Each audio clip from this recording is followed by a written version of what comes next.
Hello and welcome to Bulimia Sucks. I'm your host, Kate Hudson Hall, and thank you so much for listening.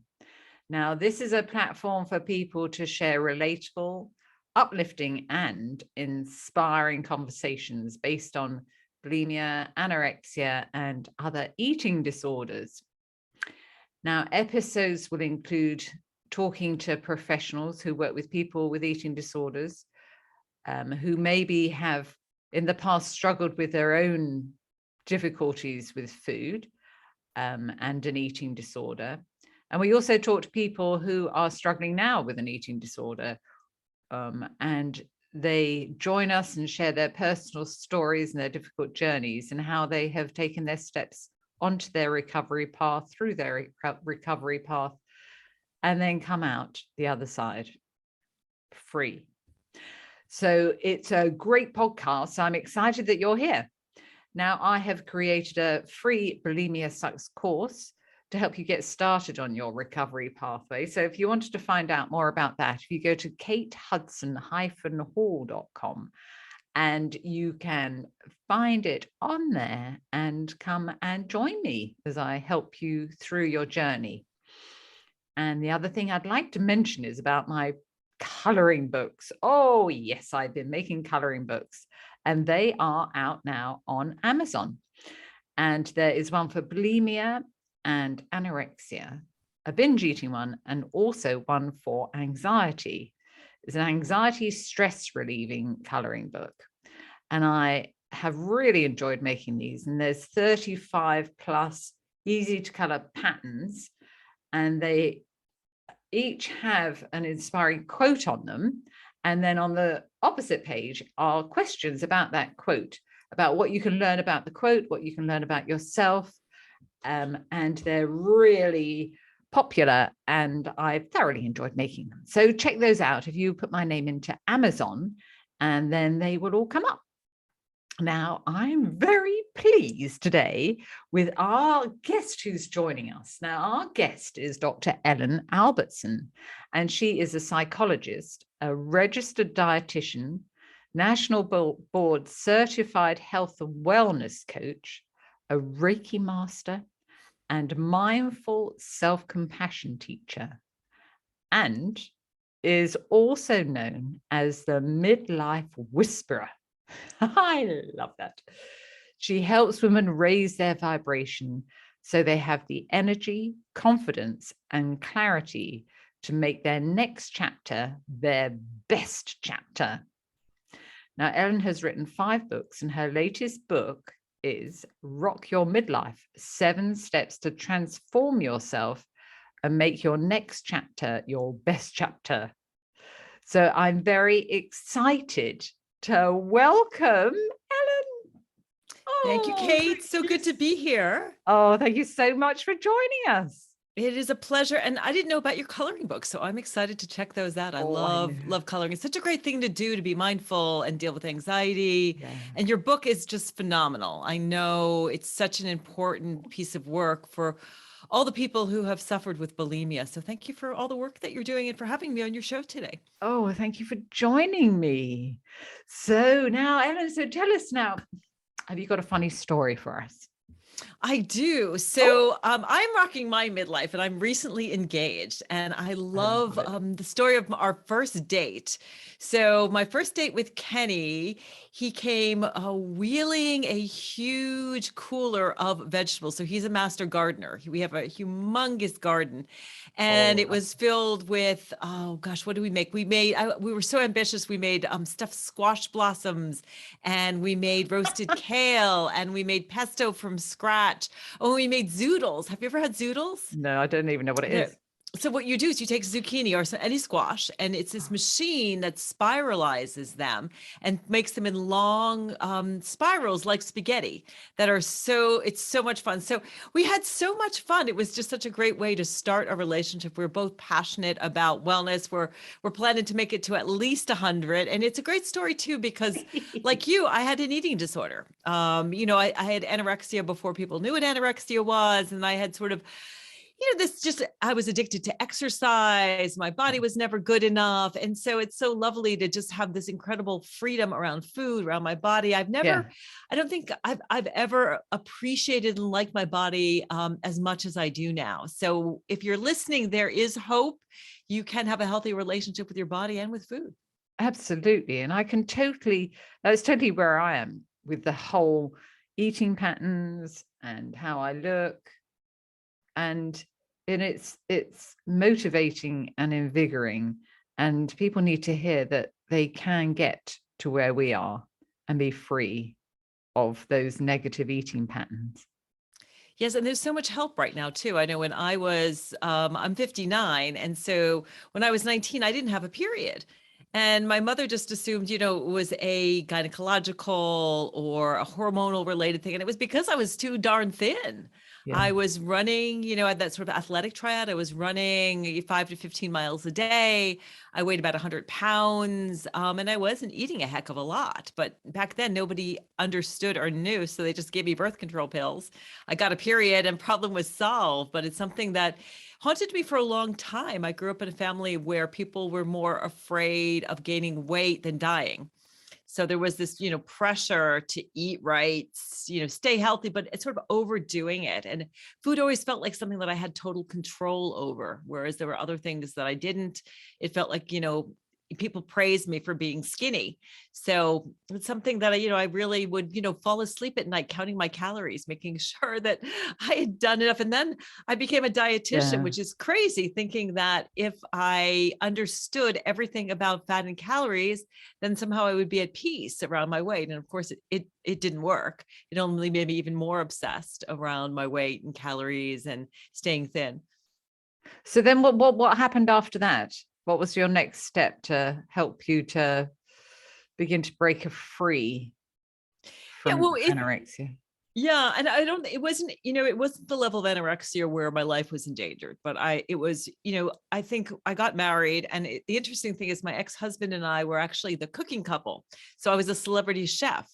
So it was this sort of food obsession, but then sort of this guilt around eating. So then I didn't, technically have anorexia after I would say, my 30s when I was with my ex-husband, but then I also became a personal fitness trainer. And so I was exercising for 4 to 6 hours a day with all of my clients, had negative body image. So kind of was this weird progression around my body and food that didn't get to a healthy place. The thing that really did it, honestly, was learning self-compassion and also getting a PhD in psychology with an emphasis on media.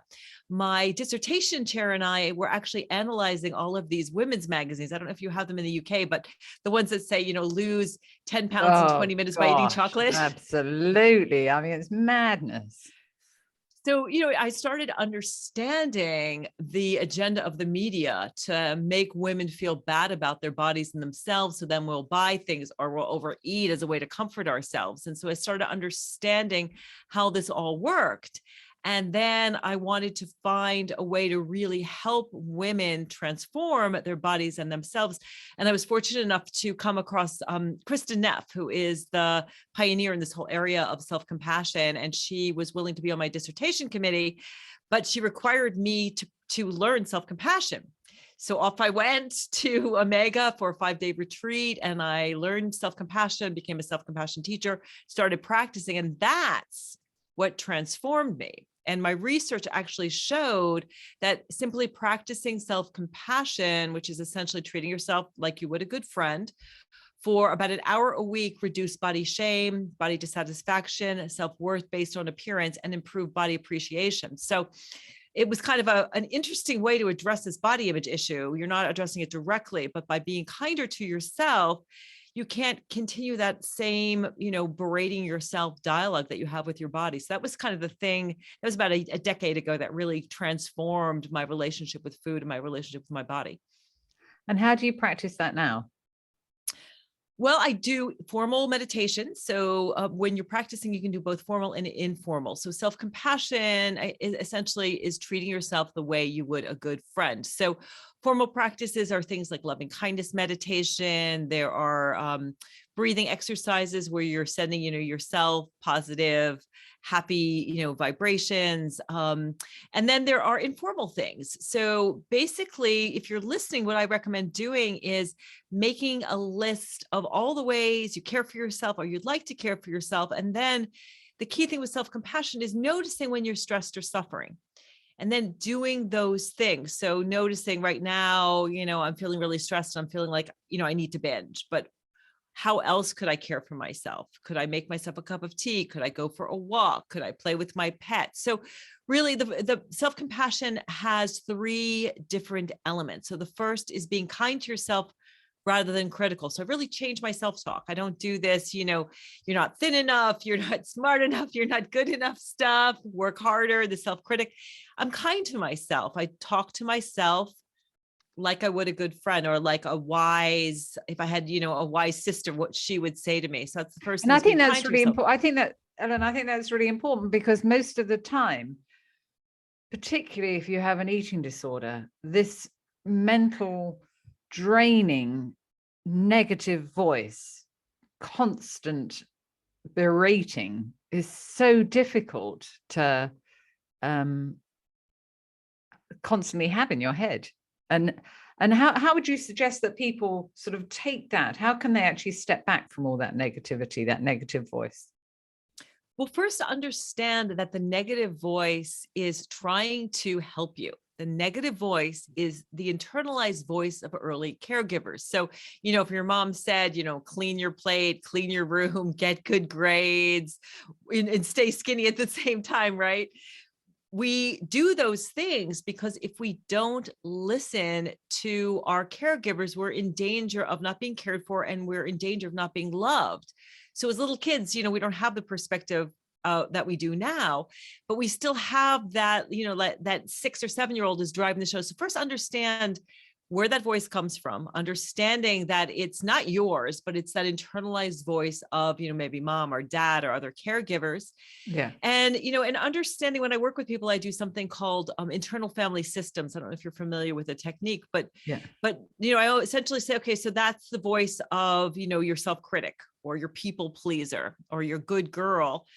Imagine that she's sitting over on the couch. What would you like to say to her? Or how does it make you feel when she's talking to you? So sort of externalize it, realizing that, this isn't me. This is a voice that sort of these old tapes. And then maybe asking the voice, how are you trying to support me? So understanding, getting to know that inner critic, and then see if you can give your critic another job. Yeah. So either, give your critic a time out, or just say, well, every time you appear, I'm going to practice self-compassion. When I hear my inner critic, instead of listening, I'm going to say, thank you very much. And I'm going to put my hand on my heart and just say, you know what, this is a moment of suffering. I'm stressed right now, and I'm here for me. Yes. Yes. So every time you hear, you're consciously aware of that negative voice, to actually step back and then do it, because you've got to change that pattern, break that pattern. And so then actually, listen to what's actually going on for you. And being kind to yourself. Absolutely. And I think another thing to understand too is that people think that they need their inner critic in order to be motivated.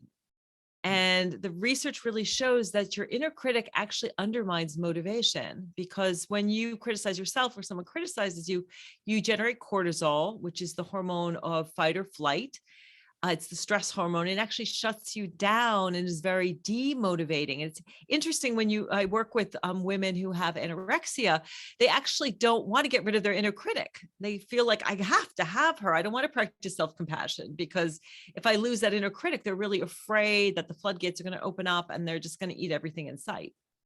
Yeah. Wow. And so what was the third thing that you were going to say about the self-compassion? So there are 3 elements. So the first is that self-kindness versus the judgment, self-criticism. Right. The second is common humanity. So common humanity is essentially realizing that we all make mistakes, we all fail. And when things go wrong, it's normal. I think that's something that, COVID has really shown us, is that we're all in this together. Like, things are not normal. Things are not going okay. I think so often when things go wrong, we think that this isn't okay, and we beat ourselves up. This shouldn't be happening. Yeah. But with self-compassion, you realize that this is normal. It's like, when the Buddha looked over the wall and he saw like somebody who was sick and somebody who was dying and somebody who was starving or poor, realize, oh my gosh, this is like what happens to human beings. And so there isn't this isolation, and you don't feel so alone. And then the third element of self-compassion, after the kindness and the common humanity, is mindfulness.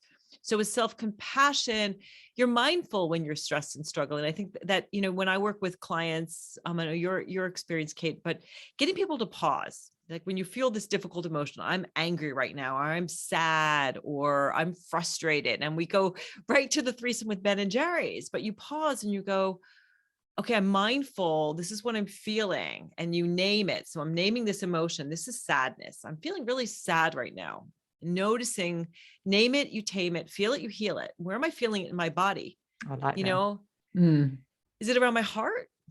Is it in my stomach, my throat? And then just let it come and go. And then asking yourself, okay, what do I need to really feel better? Because that threesome with Ben and Jerry's is not gonna help solve your problem, right? It's going to deaden it while you're in that binge moment. But after the carton is empty, not only have you not addressed your issues, but now you might be feeling guilt. You might be physically not feeling okay. And then it might send you back into the sort of the diet binge cycle. So name it, you tame it, feel it, you heal it, and just be mindful of how you are feeling. Give yourself what you need. Yeah. And turning towards it. Yeah. And opening up to it. Oh, yes.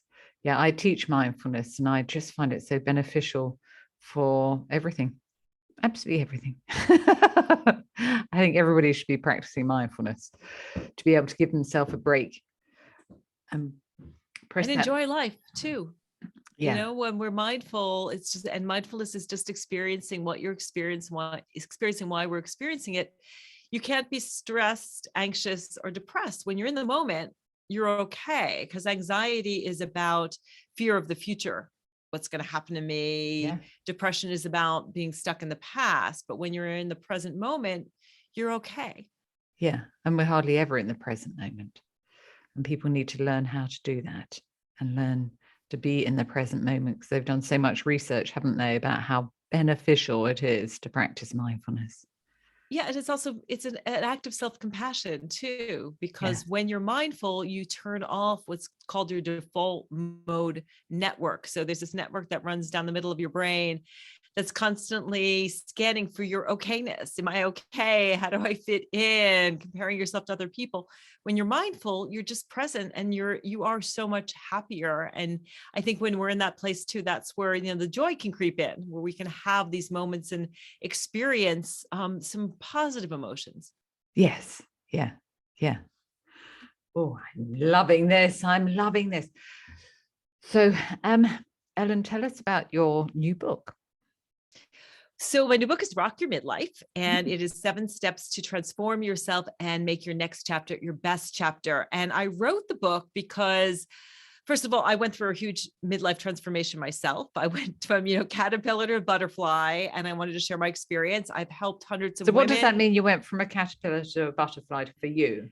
For me, so I was depressed. I had clinical depression. I had the eating issues that I described before. I was kind of treating it with antidepressants and exercise. I was in a marriage that was making me miserable, and I was scared to leave.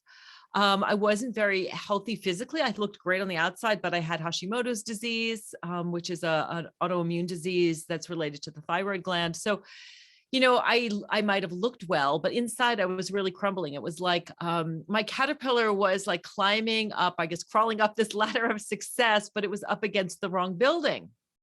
Ah, good. I like that. Yes. Yeah. On the outside, my life looked great on the outside. I had a nice house, and people thought my marriage was fine. And I had still do have 2 beautiful children, the dog, the whole 9 yards, but it was somebody else's idea of happiness, not mine. Yeah. Because it's like I'd been following someone else's script. And I think, with eating disorders, sometimes we need to, address what's really bothering us. We need to figure out who the heck am I? And so the book is really for women who want to transform at midlife. I wrote it to help hopefully thousands of women. And also I want to change the way that we look at midlife, right? When you Google midlife, what comes up is the wrong side of 40, and it's conjoined with crisis. And I'm really here to set out your experience, but I'm loving midlife. I'm having so much fun. I feel great. I'm in a great relationship.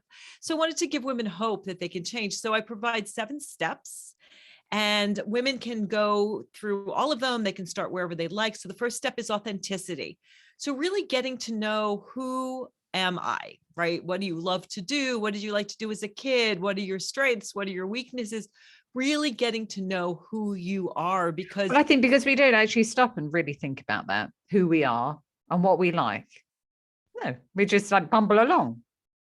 right. And then we're not happy because we're not being ourselves. Yeah. So spending some time and revisiting those things you like to do as a kid. So authenticity is super important if you want to rock your midlife. The second step is self-compassion, which we talked about, but it's a huge game changer. I mean, not only, we didn't talk too much about the research with eating disorders, but certainly with binge eating disorder, self-compassion can really help you to learn how to work productively with your emotions. It's emotional regulatory technique. So when you're feeling those difficult emotions, you don't go running to a binge, but instead you feel things. So it's self-compassion, loving yourself, going from self-loathing to self-love is number 2. Number 3 is energize yourself. So I've been a dietitian for almost 30 years. So I really give people just kind of in a chapter summarizing my sort of nutritional philosophy. Certainly mindful eating, intuitive eating is the way to go. But in terms of the foods to eat, really, recommending a whole food plant-based diet. Doesn't mean that you can't, you can eat other, lots of other things, but focusing on eating more plants, eating more healthfully so you have good energy. Also I talk there also about menopause and things like sleep and rest and stress. The 4th chapter is reprogram your brain. So we touched on that a little bit about, changing that self-talk, being more focused, being more mindful, giving people techniques they can use, and giving people, again, the understanding and the hope that you can change your brain chemistry. You can change your brain through something called neuroplasticity, where you can change those neural pathways. So that's the 4th build step. new neural pathways. So your brain stops using the old pathway and then dives in and builds that new positive pathway. Right, which is what your book is all about. I was just so blown away by the techniques that you have put forth in the world to help people to change their brains, to stop. Yeah. It takes time. I mean, you've taken a long time to make those grooves in your brain, but you can change them. And a healthy diet also can really help too. And exercise certainly can help to bring more, blood and oxygen, nutrients to your brain to help you to be more focused. And then the 5th step is empowerment. So empowerment is really about finding power from within. So often we're looking for power from other people, other things, to help us to feel, powerful, but to look from within and to use that first chapter of authenticity to figure out, who am I? What am I here to do? And then I also talk a little bit in that chapter about the law of attraction, of how to really create the life that you want through your thoughts and through your emotions, because it really does work. Yeah. And then the 6th is rehab your relationships, because what happens is you become the butterfly, right? You're up there, the wings are drying, you're drinking the nectar and hanging out with other butterflies, but the old folks in your life still think you're the caterpillar. And so you have to work on your relationships. And I'm sure you cover that a lot with people too. Relationships are a tough one for people at all, and wherever you are at your life. So what I recommend there is you've got to let that people pleaser good girl go. And that's so important. There's such an emphasis in this work on the self-care. And so often we want to do the self-care, but what happens is when we start to do it, we feel guilty because we've been taught to put everybody else first. So you've got to let that people pleaser go and just start to please yourself. Realize I got to put my own oxygen mask on first if I'm going to help anybody else. So let the people pleaser go, create some boundaries. So I have a place where people can actually write a bill of rights for what they, I have a right to feel my feelings, to speak my truth, to take care of my body, to, have space for myself, writing a bill of rights of what you stand for, and thinking about what happens when people cross the line. What are you going to do when someone crosses the line and crosses your boundary? And the third part of the relationship chapter is something called nonviolent communication, of how do I actually communicate with people in my life so I can get my needs met. And then the last chapter is about enlightenment. So it's about finding passion, purpose, connecting with your spiritual practice, really finding how to have more joy in your life. And then there's also a section on getting unstuck. And then I also have a companion journal that goes with it, so people can do some journaling and really transform. Right. Yes. Oh, excellent. So then they can, because journaling is so powerful, isn't it, for people? And they can learn so much about themselves and start to unravel that confused mind. And then through your book, then piecing it all back together. Yeah, journaling is a great way to get in touch with our sort of, our subconscious, our thoughts. It's a powerful practice. This year I've been doing a little bit of journaling in the evenings, just sort of writing out. I like to write out just what happened the day, what I learned, what drained me. And then of course, keeping gratitude is super powerful to just keep your vibration at a nice, at a higher level. Yeah. Incredible. Incredible. And how's the book doing? The book is doing well. It has mostly, I think I've got, I think like 65 5-star reviews. So it's been selling well. It's either, I think it's, you either love it or you don't. The funny thing, I know your experience with writing is I have, I think 65 5-star reviews and 2 1-star reviews. So, but it's part of the thing when you put yourself out there. Not everybody, I read this yesterday. It's such a great quote, is that, if everybody likes you, you aren't playing big enough. Yeah. Absolutely. Because not everybody's going to like you. But it's been helping a lot of women. I think for me, that's really my motivator, is really, as a coach, we can only work with so many people, right? As a coach, as a therapist, but through our books, through podcasts, through all the things we put out in the world, we can reach so many more people. So it's doing well. It's on Amazon. You can certainly get the digital copy of Rock Your Midlife or the paperback. And I guarantee it will help you to start to transform wherever you find yourself. Oh, we need to all check it out, so we too can become butterflies. So great. So Ellen, tell me, so if somebody was at the stage where they were in the depths of their eating disorder, and they had listened to our podcast here today, and they were thinking about how they could take that first step onto their recovery path, what would you suggest to them? Oh, that's a great question.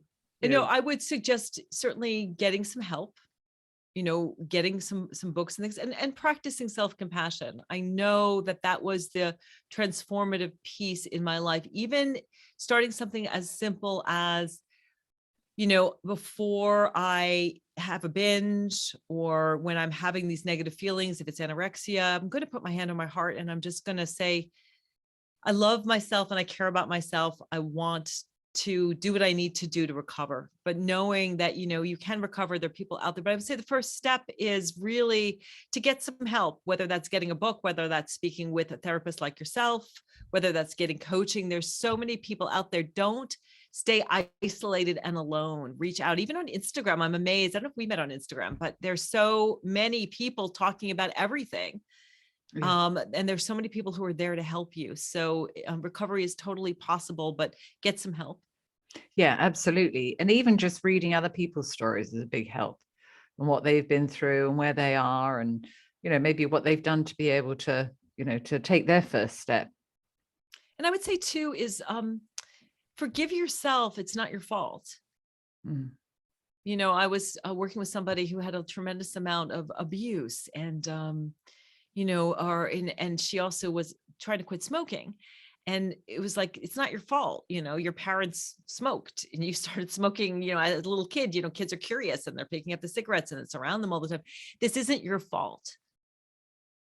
Yeah. So forgive yourself and be easy with yourself. It's not, and if you do make a mistake, learn from your mistake and, and move forward.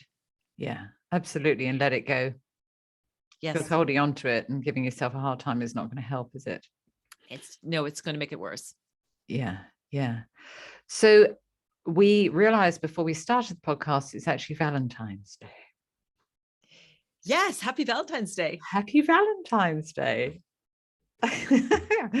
And so, which also can be a very difficult time for people, for some people. And do you have any suggestions for somebody with an eating disorder around Valentine's time? Well, certainly, again, practicing self-compassion. So I often do a challenge of be your own BFF, be your own best friend forever. Take yourself out on that date. And, and also if you want to, you can ignore the whole thing. I think that, we're finding that we can opt out of holidays. So if you're feeling like it is triggering things for you, you don't need to participate. You can. And it's okay. It's okay Yeah. not to pick up on all the hype about it, and just stand back and find something that would comfort you to do that evening. And something that I have in the journal in the book is, write a love letter to yourself. Perhaps the way thinking about, if I had a wise friend, what would she say to me? So it would be like, dear Beth, I love your smile and you are such a kind person. And those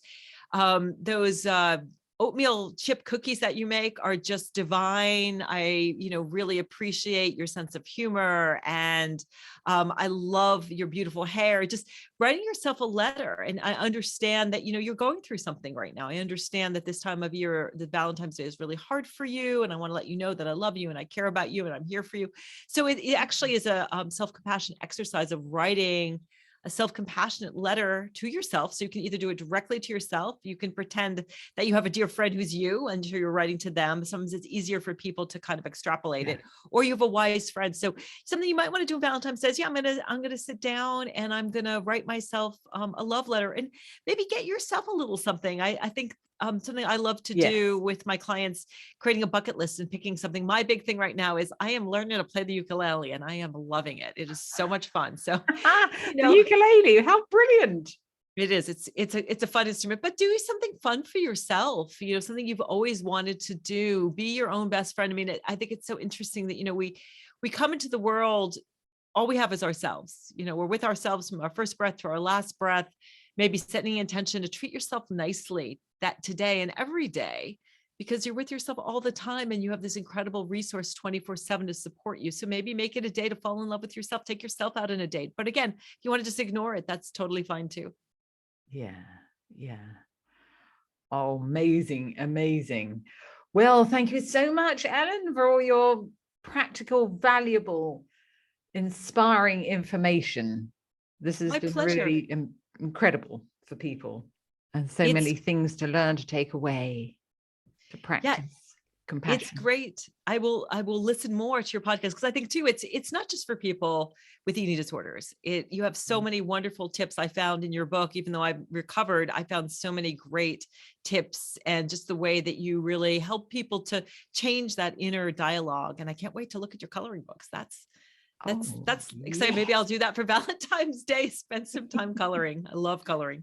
Oh, I do too. And especially I've chosen some really heartfelt quotes to put in all of the coloring books, some real touching ones. And it's a great thing to do while you listen to podcasts. Yes, absolutely. Get your pens and then take some time out and I'll answer the questions afterwards, because I think that they are really important questions and you can learn so much about yourself from that particular quote. So good. Well, thank you so much, Ellen. This has been excellent.